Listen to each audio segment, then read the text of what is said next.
Hello there, and welcome back to the Pit and Paddock Racing Show for episode 17.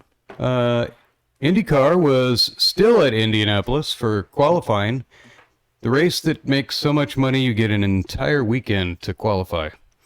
It was a shocker for the world when Israeli driver Robert Schwartzman took pole. The UN immediately issued a resolution condemning Schwartzman for taking the pole and demanding he return the car to Palestine. That sounds about right. Yeah.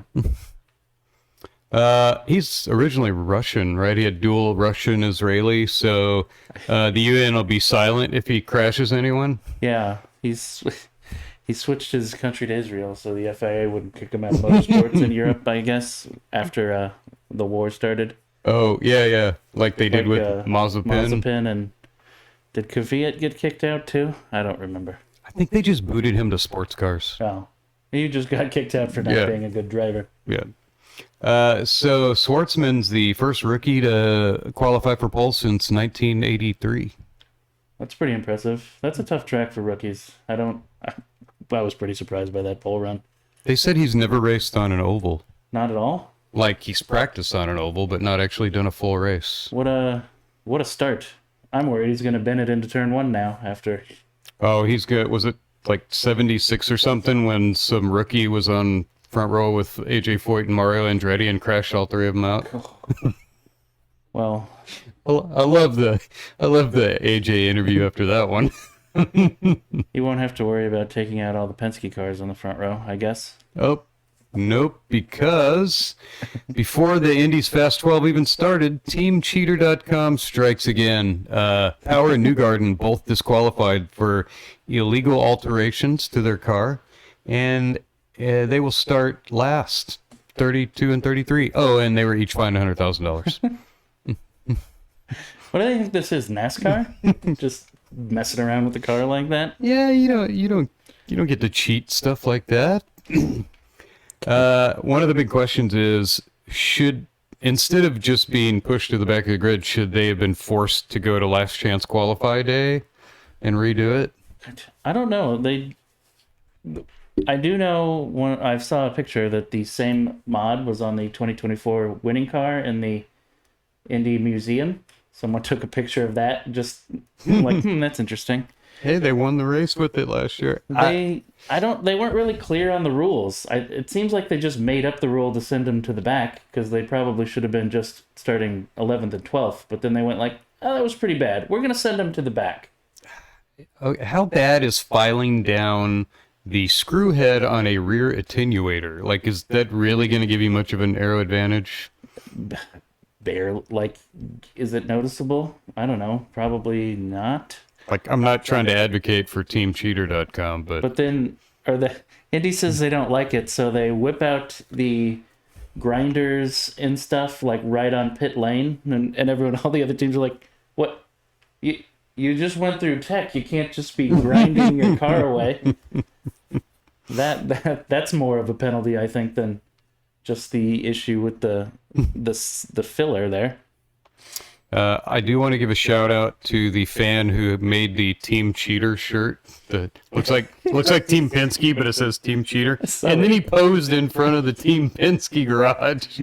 That was awesome. He was down there for the TV interview with Cindric or something, like right behind. Like he was just like, It's like, they sell those shirts. That's a great shirt. You should make that shirt. I would buy that one. Can you make it work in black? So I could switch the colors around. I like the black more. Black, it's red on black. Red and white works on black. Well, to top off Penske's wonderful day qualifying, Scott McLaughlin crashed and couldn't even take part in the Fast 12.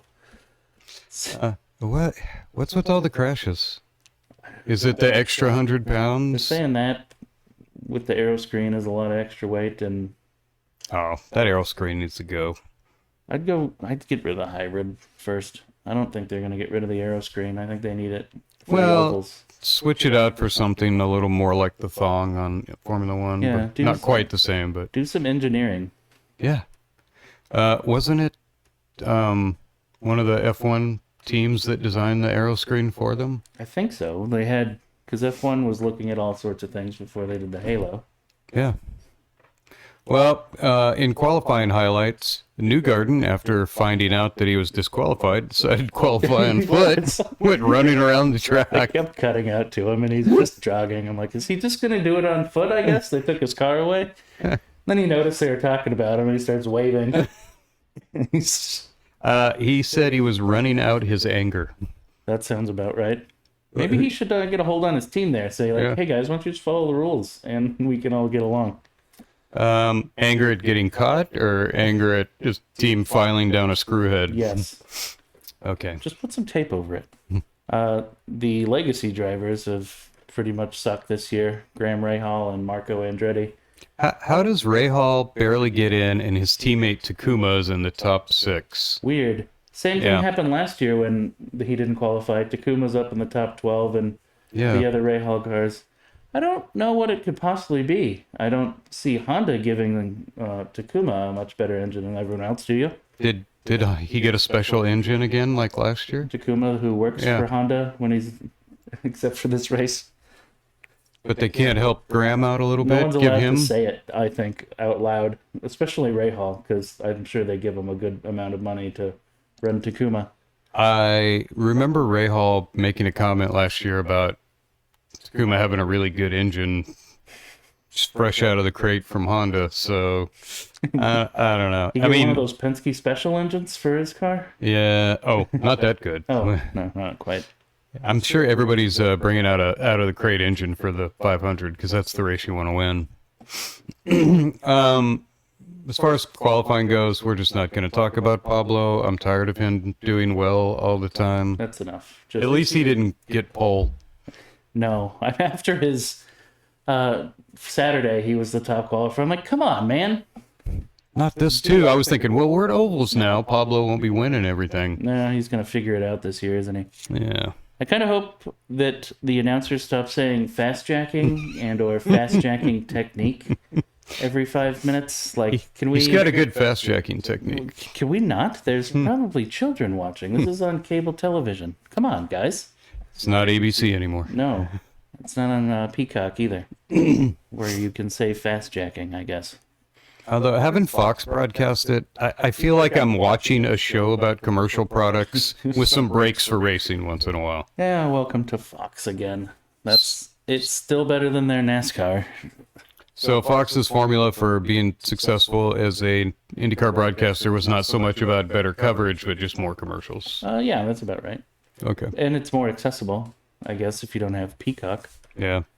I do notice the difference with the hybrid is everybody seems to be saving their battery power for the last lap. On the you do 4 qualifying laps. Mm-hmm. And on the 4th laps, I always hear, okay, engage the battery. I saw a few different ones where, like, somebody will do, like, the trickle where it runs out over the whole lap, and then somebody will just do, like, coming out of turn 2 in the last corner, they just give it all the hybrid right there. I couldn't really tell which one worked better after whatever Schwartzman used, I guess, was the correct choice. Yeah, we'll have to roll it back and see what he did. He probably had some special Israeli tech that helped the battery deploy perfectly. Yeah, he probably did. Mossad was on top of it. The only guy who missed the show was Jacob Abel. I'm not really surprised. I'm going to avoid making jokes about his last name and his inability to qualify for racing. Seems like he was unable. Oh, look. Here comes Studio Cat. Hey, Studio Cat. Jump up, Studio. You going to jump up here, Studio Cat? No, he's just going to look at us confused. Okay, good luck. All right. We're going to have to let Studio Cat out of the studio in a minute. You know what? There's not a lot of drama in a one-car bump. I thought we were starting to get more entrants. No, this is the engine manufacturer's fault because they pretty much make enough for 34 cars, and like Catherine Legg had money to do Indy, but no one had an engine for her. Seriously, you can't manufacture an engine? Was there a tariff on the engine? Probably the Hondas. Yeah, go with the Chevy. They don't want to make any more than their like 16 or 17 engines. I don't know why. This is the race that makes enough money to pay for the entire series. They need to get some more people in here. I would have liked to have seen Catherine bump somebody, and then you're humiliated because you got bumped by a girl. At least they moved the last qualifying to Sunday and made it more interesting by making it into a whole show with the last 3 cars. That's kind of interesting, but Yeah, a little better. I would like to have maybe 3 or 4 extra cars, or you know what, maybe 112, like in the 70s when Oh, wow. when they had that many coming out for Indy.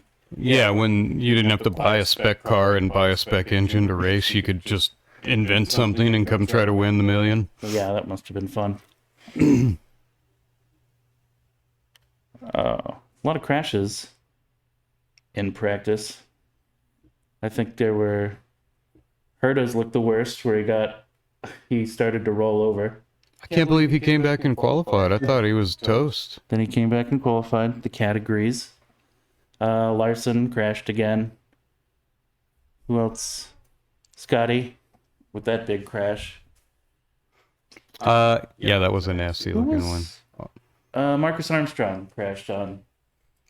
That one looked pretty bad too. Herta's was probably the worst. Does Takuma count? He crashed in like pre-practice, but it was still practice. Yeah, sort of. Probably a lot less work for the crews than crashing on Saturday or Friday or Saturday. What do you have to buy the crew when you crash late and they have to stay up all night fixing your car that you crashed? Like, are you just bringing them dinner, or is there something else that you have to bring them? Probably. That's a long night. Yeah. Well, coming up next for IndyCar, the Indy 500. That's this weekend. And finally. The one race that makes money. I saw that Fox is going to have 25 in-car cameras. Are there any cameras on the fans? OnlyFans? OnlyFans Cameras? Might get more views than the race. All right, we're on lap 46. We're going to switch over to the OnlyFans cameras. Actually, 25, like, there's a camera in every car. Why do they only have 25? Or is that 25 on top of the in-car cameras? You would think they would have 33 in-car cameras. Like, what's an extra, like, 6 in-car cameras there to just do the whole field, then you won't miss anything. 33. It's got to be 25 plus the in-car cams, is my guess. I hope so. Okay. It was announced that this is the first sellout for the 5 grandstand seat sellout since 2016. Well, I don't think they stopped selling general admission tickets in the inside snake pit area. they just sell them until they can't shove anyone else in there. And more. You got to surf your way over to the bathrooms. I would not want to watch the race from there. Nope. Yeah, 2016. Well, that was the 100-year anniversary. That's why they sold out 2016. Predictions. I would love to see Herta or Takuma win another one. I'm trying not to pick Pablo. I'm gonna say it's a Ganassi car though. I'm gonna go with Scott Dixon. Okay. As long as I don't have to watch a camera of his wife for the last 15 laps. Oh, the Dixon cam? Yeah, that's right. I think it'll be interesting to watch the Penske cars move up from 33rd. Maybe it'll keep the race interesting. That'll help. I think someone new this time. Not Schwartzman. He's going to put it in the wall early. No, he's not. I don't think he'll make...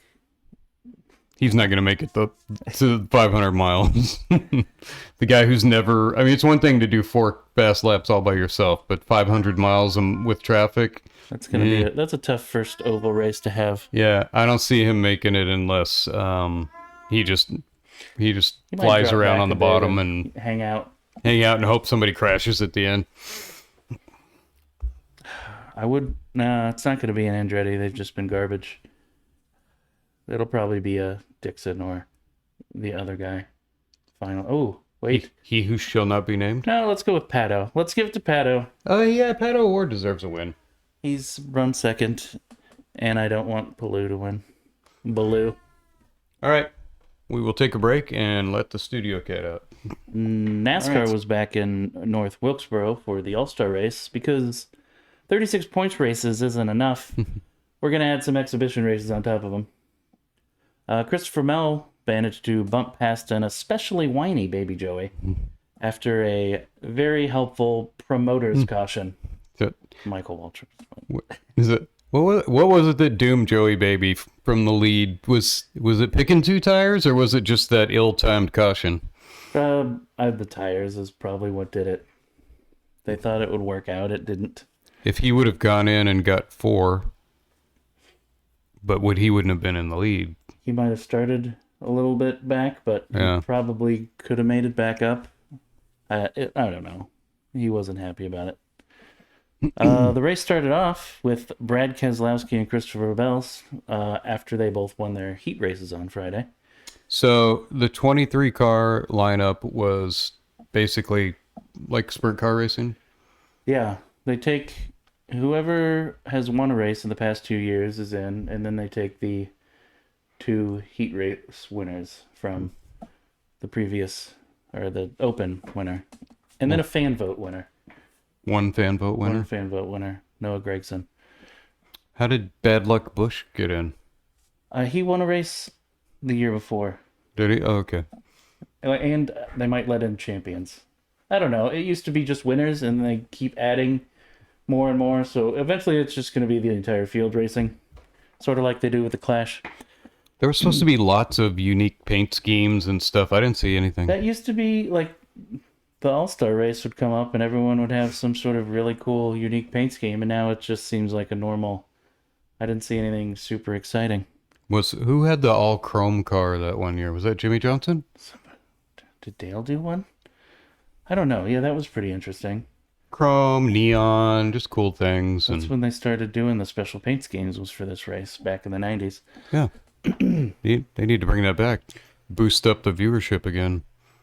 Sell more tickets. Once the race got started, there was a surprising amount of good racing going on for a short track.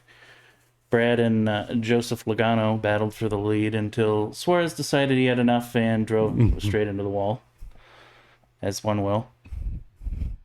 Joey then restarted 4th because he took 4 tires that first stop, and he made it up to the lead in 10 laps. You think he would have remembered that later in the race.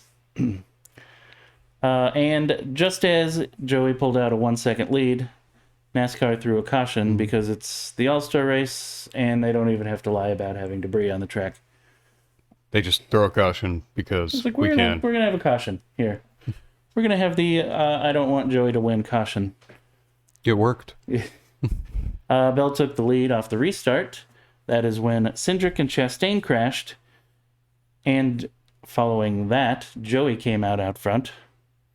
Was that the all-star caution they called it at midpoint? Yes, for some reason they called it the All-Star caution. I don't know. How was that an all? I don't know why they can't just say that they were gonna throw the caution. Like midpoint caution? Yeah. Stage caution, something like that. So it was right after the All-Star caution that Brad Keselowski realized he was actually running decent and decided that it was time to crash. Can't have Brad Keselowski making a good run. When's the last time he won a race? It's been a couple years. Yeah.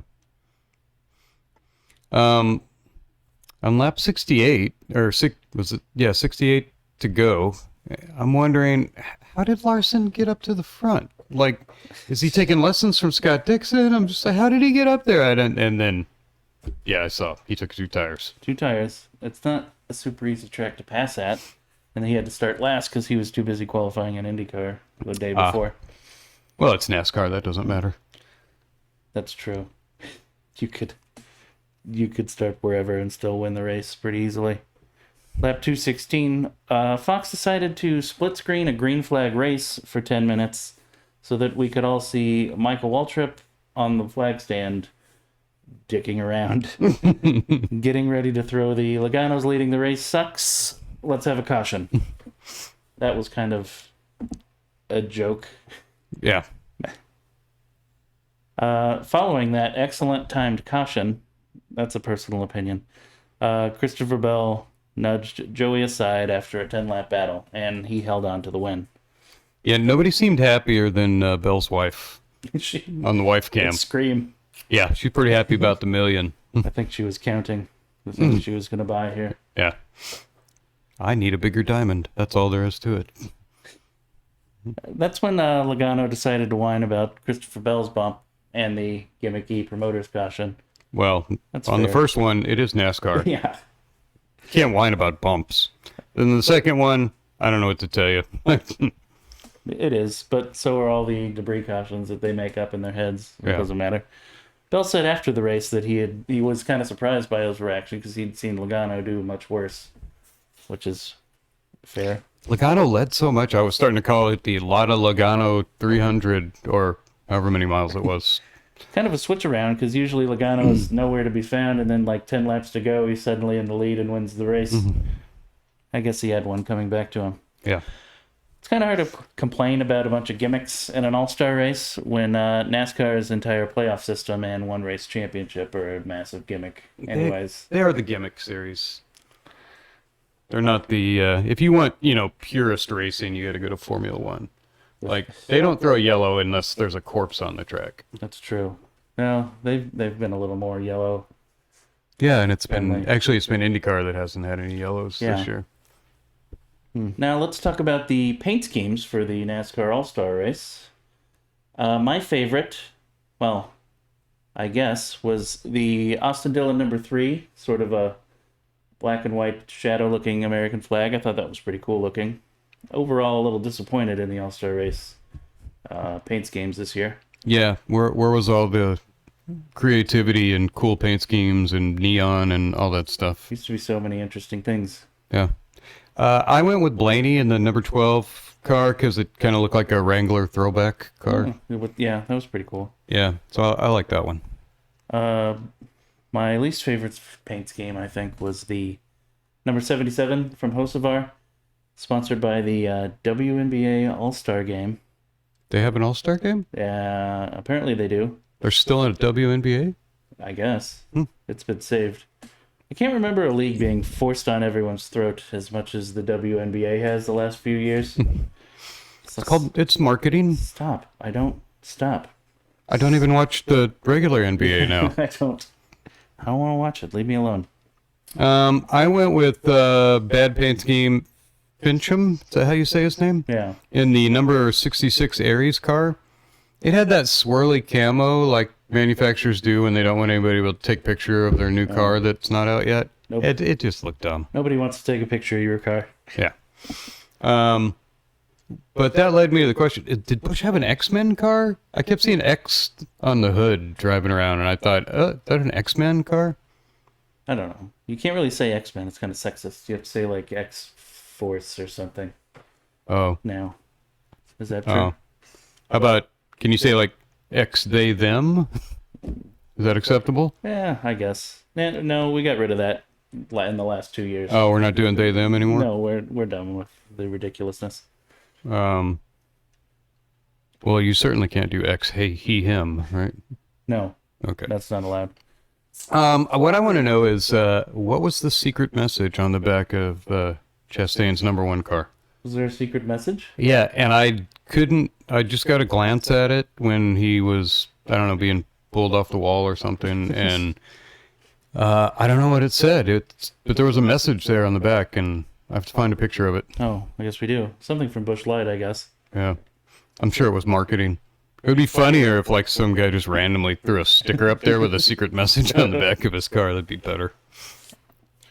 Amazon says that all green flag commercials will be side by side for their next 6 NASCAR races. Plus, 6?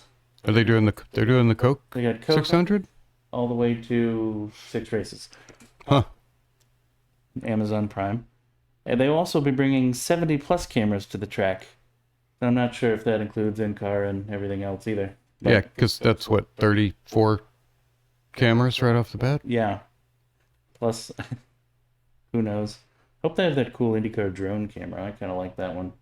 Oh, yeah. That was pretty nice. You know how hard it is to actually fly a drone? Yes. Unless you get the really expensive ones. I did for about 4 minutes and into a tree and was like, you know what? I think I'm good. Yeah. You got to wonder, why are there even commercials if it's on Amazon, right? You're already paying $15 a month for it. You also have to, and that's for A year? Yeah, no, a month. A month. What is And Prime then you got to for a watch year? commercials too. Yeah, that's kind of ridiculous. Like, they made a whole big announcement. We're only going to have side-by-side commercials. Look at us. Wait, you shouldn't have any commercials. You're already getting paid $15 a month Yeah. on top of all the useless Chinese garbage I buy from your website. Yeah. Formula One all year only costs like $6 a month, and you get all kinds of extra content. It's a pretty good deal. Yeah. Coming up next for NASCAR is the Coke 600. You can watch 100 laps, take a nap, wake up, watch another 100 laps, and the race is still only halfway through. It's a great day, especially after watching Indy and Monaco. We're a little pretty nappy at the end of the day for that one.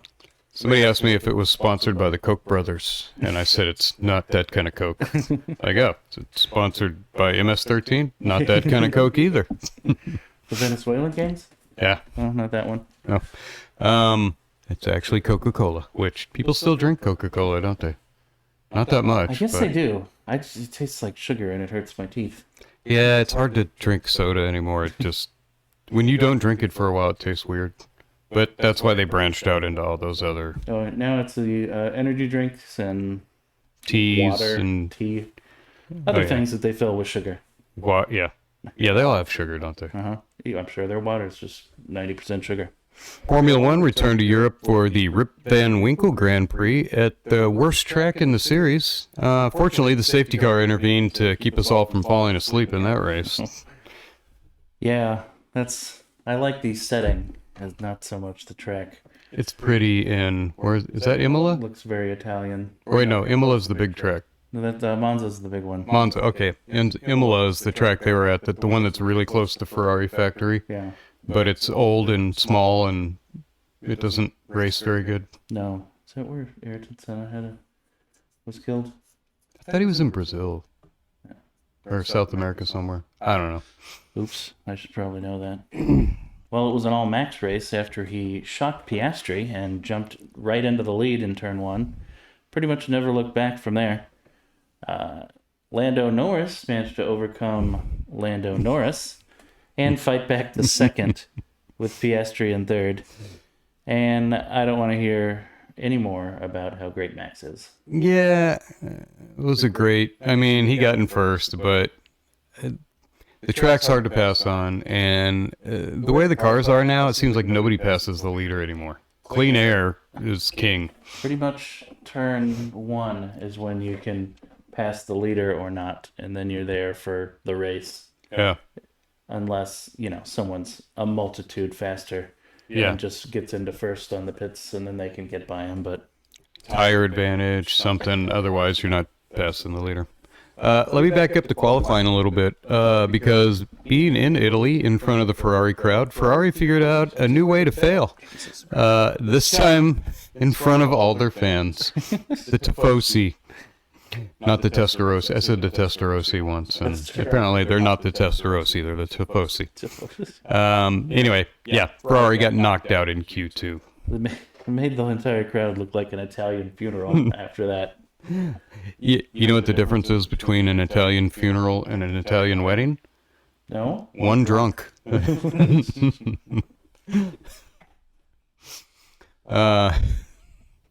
That makes sense. Oliver Behrman got kind of hosed by the officials there after getting into Q2. They had clear video evidence of him making the line, and F1 was like, no. No, you didn't. You're an American team. You can't make it in. Even enough that the F1-owned TV station went into in-depth slow-mo video and showed us that he made his qualifying lap and completed it before the red flag came out, and they were just, no. Oh, then they came back. Oh, no, we show that you were slow by 0.00046 seconds or just something ridiculous. What? Because I can see the light not on and me passing the line and then the light comes on after. That was kind of shady, but whatever. In race highlights, obviously the Max turn one move to go from second to first. And that's it. I think he dive bombed it and pastry flinched. I don't think he was ready for that. Yeah, he's just like, ah! And Max took the lead, and that was it. It seems Pastry's like, you know what, I'll take second for now and win a championship rather than getting knocked off the road by Max if I fight this. At lap 3, I like Leclerc pushing Gasly into the gravel, or did Gasly outbrake himself into the gravel? I think the second one's more likely, but maybe a little bit of both. A little bit of a push. Lap 28 highlight. Norris pits. Lap 29, virtual safety car comes out, screws Norris completely for his pit choice. Man, bad luck for Norris. Yeah, him and those. The safety car didn't help him out that time. Nope. It did help Max hang on to the lead through pit stops. I guess he was due after the last 6 times that helped Norris out. Lap 46. F1 used the promoter's caution and sent out the safety car for a car that had stopped somewhere that another car had stopped earlier in the race. They did the virtual safety car. This time it was a full safety car. And why did it take so long? It was out there for like 10 laps. It seemed like 30 minutes. The FIA came back and said, oh, no, the second safety car was in a harder place to get, and we had to drive uphill. I don't know. They're slower than NASCAR at Talladega cleaning up stuff. Yeah. And then everybody pitted for new tires, except Leclerc, because Ferrari said, we don't have any tires for you. Sorry, you have to stay out. My God. So, yeah, Ferrari found another way to fail. Has Lewis Hamilton just tried to opt out of his contract yet? Oh, he might want to think about it. Then another 14 laps later on 60. I hope my math's right, or I'm going to look really stupid right there. No one watches. Yeah, we're not mathematicians. Lap 60. Leclerc puts another car in the gravel. Yeah, it was elbows out. He must be Canadian. He's Canadian. Yeah, he put... you know what? I think Albon put himself in the gravel again. I think he wanted to get that Ferrari up the field. He was a little pushier than normal. That was when I think Lewis passed Leclerc for P4 towards the end of the race. Like, imagine what would happen if Ferrari could actually qualify like a real team. What they might have been able to win that race with that run they made through the field. So they had tires for Lewis, but no tires for Leclerc. Couldn't they just shoot back to the factory, grab some tires? Yeah, it's only like 40 miles. And then on the very last lap of the race, after fighting Albino, Albino? the Thailand guy, Leclerc was forced to give the position up to him because, I don't know, DEI? What? I don't know. I guess, I don't know. That was a stupid call. Yeah. So I guess that's the last race on the Imola track. So good riddance. Yeah, this is not a good track for modern F1 cars. Unless they're going to go in and spend a few $100 million revamping the track a little bit. I don't see... Does Ferrari own that track now? I don't know. Or a part of it? They might own part-time owner. In other news, Formula One signed a deal with Disney to bring some Mickey Mouse into Formula One. Jeez. Wouldn't it be cheaper just to use Lance Stroll? To pay money for Mickey? I guess not. Well, he's going to be gone after this year, so I guess that's not going to help. I'm just hoping Disney doesn't ruin Formula One like they ruined Marvel and Star Wars once they got a hold of it. Don't let them take Drives to Survive away from Netflix, because, yeah. It's going to Disney Plus. Yeah. Somehow Michael Schumacher somehow making a return to racing. Also, no more swearing. Yeah. I'm sure the FIA president will love it. Language. So McLaren, people are trying to figure out how they keep their tires so cool through the race. Like, their tires are not overheating, which seems to give them a big advantage in race pace. There's some talk about they have a secret tire cooling device that is not liquid. Red Bull apparently used the thermal cam to analyze some of the races, and they see cold spots on the tires, like there's something in there. Interesting. Do they have so they built some of the aero to redirect cold air back onto the tire? I would be my guess. Orlando has a small fan that he's holding up at the tires. I don't know. That's interesting. Yeah, somehow their tires stay cooler. Cool the air. Well, good luck figuring that out, other teams, because when they do, they're going to be catching up. Yeah. Well, they don't get to use their secret flexi wing after Monaco. True. So I don't know how much that's helping them, but Misters. There's misters on the fenders, and they just yeah. spray air on the tire. Well, I guess that wouldn't be great for turns. They're redirecting the driver body cooling system into the tires. I don't know. That's Maybe we'll hear more. Although we never did hear what Ferrari did in the previous formula, that they had to cut a deal with the FIA to stop doing whatever they did, and then after that they couldn't win races anymore. they're releasing that info with the Epstein files, I believe. Oh, okay. So don't look for it. Well, yeah. Coming up next for Formula One is the Monaco No Passing Allowed Grand Prix, where the new must-use 3 sets of tires rules will appear and be super effective. Unless you're Daniel Ricciardo. Then they forget to bring tires down for you. Whoops.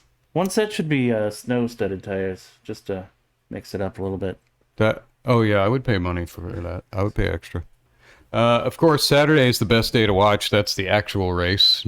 You know what they need to do is put Italian guy in the booth for the Sunday race, so it's actually interesting. I mean, I'd watch the whole thing if he was up there. I wonder if he becomes less intelligible as the race goes on, like Drunk English Guy used to. It's a little bit. Also, as Ferrari moves forward towards the front and as we're leading, he becomes less intelligible. True. Predictions? Who's gonna get pole on this one? The winner.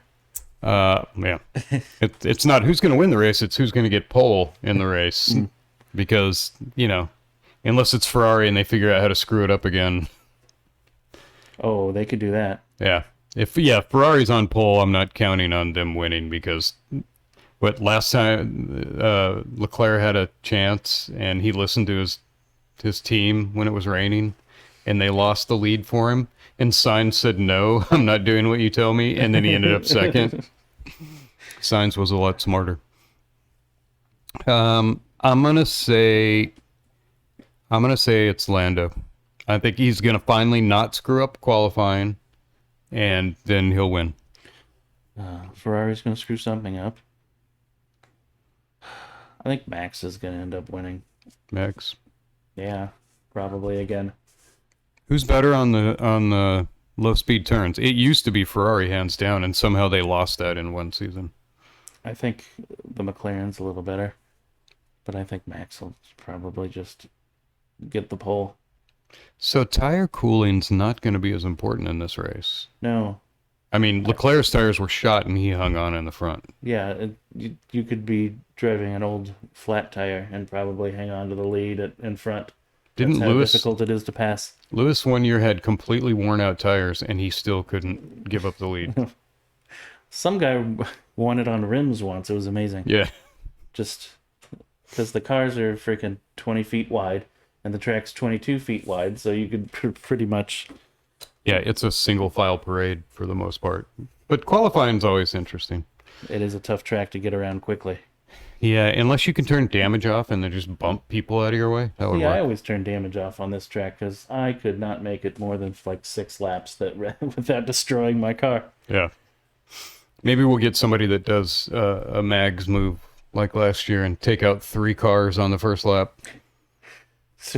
Just the suicide to help the team. Yeah. In other news, Mexican Navy tall ship hit the Brooklyn Bridge, killing 3 crew members.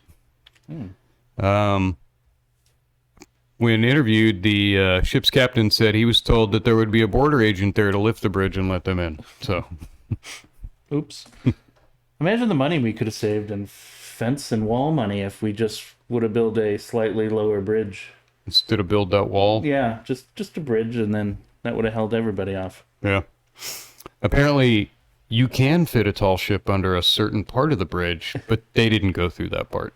I would have went through that part. Yeah. I saw that. I was like, that doesn't fit anywhere over there. What are you guys doing?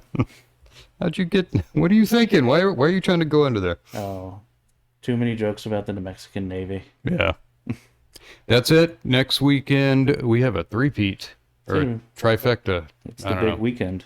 The Trinity? We have a Trinity next weekend? Yeah, that's all the big... Last weekend for that, too, because Monaco moves next year.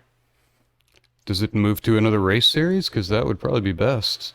I'd watch NASCAR at Monaco one year, see how that goes. That might actually work better than Formula One. A lot of cautions. Yeah. Like, they don't even need to throw hot dog wrapper cautions if that happened. No.